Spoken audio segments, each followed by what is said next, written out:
पुण्यात प्रमुख औद्योगिक केंद्र असलेल्या चाकण MIDCत रस्त्यांची अवस्था अत्यंत दयनीय झाली आहे। रस्त्यांमधले खड्डे, वाहतूक कोंडी आणि अपुऱ्या सुविधांमुळे मागच्या एका वर्षात तब्बल 399 जणांना मृत्यू झालाय। ही धक्कादायक माहितीच आता समोर आली आहे। पावसामुळे खड्ड्यांमध्ये पाणी साचलंय आणि वाहन चालकांना खड्ड्यांचा अंदाज येत नाहीये। परिणामी अपघातांमध्येही मोठी वाढ झाली आहे। प्रशासनाने तातडीने रस्त्यांची दुरुस्ती करावी अशी मागणी नागरिक करतायत।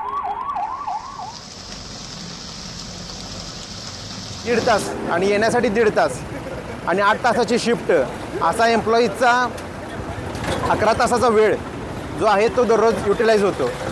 त्यामुळं त्याचा इनडायरेक्टली उत्पादन प्रक्रियेवरती खूप परिणाम होतो। त्यामुळं एक विनंती आहे माझी की शासनाने याच्याकडे लक्ष घालावं आणि रोडची व्यवस्था जे ट्रान्सपोर्टची व्यवस्था ही चांगल्या प्रकारे करावी। या खड्ड्यांमुळे रोज ट्रॅफिक जाम होते आणि ट्रॅफिक जाम असल्या कारणाने कंपनीत पोहोचण्यासाठी कंपनीचे 2 व्हीलर येणारे एम्प्लॉईज आणि बसेस या कंपनीमध्ये लेट पोहोचतात आणि त्या लेट पोहोचण्याने कंपनीच्या उत्पादन क्षमतेवर कधी 10%, कधी 15 ते 20% परिणाम होतो आणि तो तोटा कंपनीला सहन करावा लागतो।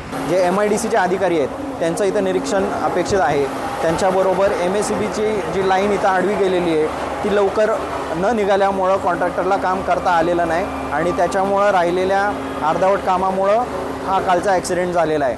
मग आता याच्यात दोषी धरायचं तरी कोणाला?